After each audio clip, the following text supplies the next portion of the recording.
स्वामी प्रबोधानंद गिरी, श्री पंचदश नाम जूना अखाड़ा, राष्ट्रीय अध्यक्ष हिंदू रक्षा सेना।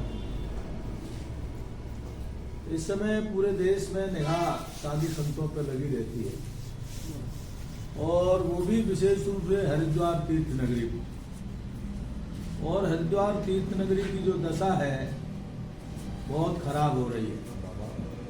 आए दिन लोगों के पुराने कांड खुलते हैं, कोई लूट कर रहा है, कोई अपहरण कर रहा है, कोई हत्या कर रहा है। ऐसे आए दिन साधुओं के कारनामे खुलते चले आए और उसका कारण ये है कि कोई भी आता है उसको दीक्षा दी महात्मा बना दिया जाता है। जब वो संत बन जाता है तो महामंडलेश्वर, फिर आचार्य महामंडलेश्वरी बनता है। और पिछले दिनों आपने सुना ही, काफी आप लोगों ने चलाया भी है, एक आचार्य महामंडलेश्वर के खिलाफ संगीन आरोप लगे। और वास्तव में ये आरोप इतने संगीन हैं कि उनमें अगर नैतिकता होती, जरा सी भी होती, तो आज 2-3 दिन हो गए, उनको सामने आकर के सफाई देनी चाहिए थी। एक बात तो ये करनी। दूसरी बात उनको ये करनी चाहिए थी कि अखाड़े में जाकर के अपने को पदमुक्त हो जाना चाहिए, लेकिन ऐसा नहीं हुआ।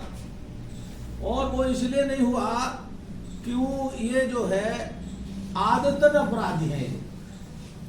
एक तो ये होता है कोई घटना हो गई, दुर्घटना हो गई, लेकिन ऐसा नहीं है, ये आदतन अपराधी है। और आदतन अपराधी होने के कारण से ये आए दिन घटनाएं घटित हो रही हैं साधु वेश में।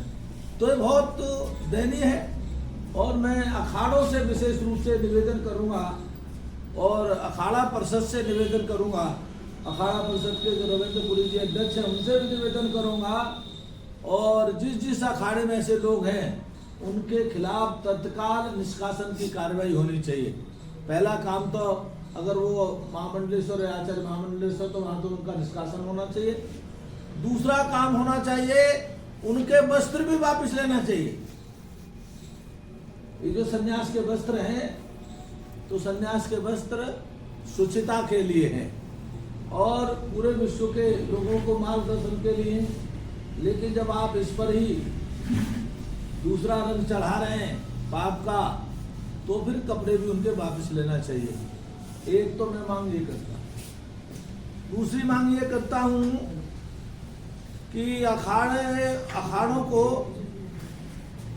अपनी तरफ से भी सभी आश्रमों में वेरिफिकेशन करना चाहिए, और यहाँ के जिलाधिकारी डीएम को भी कि वास्तव में जो इस समय महात्मा है उनमें कोई अपराधी तो नहीं है, और अपराधी पाया जाता है तो उसके खिलाफ कड़ी कार्रवाई होनी चाहिए। क्योंकि इससे जो हरिद्वार का आध्यात्मिक स्वरूप है वह स्वरूप खराब हो रहा है, और आध्यात्मिक स्वरूप जब खराब हो जाएगा, ज्यादा इसके बारे में दुष्प्रचार हो जाएगा, तो पूरे विश्व से लोग यहाँ 2-3 कारणों से आते हैं। एक तो ये कारण होता है कि यहाँ गंगा जी है, देवभूमि है, और दूसरा ये कारण होता है यहाँ संत महापुरुष एक से एक रहते हैं, सिद्ध महापुरुष रहते हैं, उनके दर्शन करने के लिए। तो वो सिद्ध संत के नाम पर ठगे न जाए, उनके साथ दुर्व्यवहार न हो, छल कपट न हो, ये हम सबकी जिम्मेदारी है और इस सब में हमको काम करना चाहिए। कोई आप अपनी बात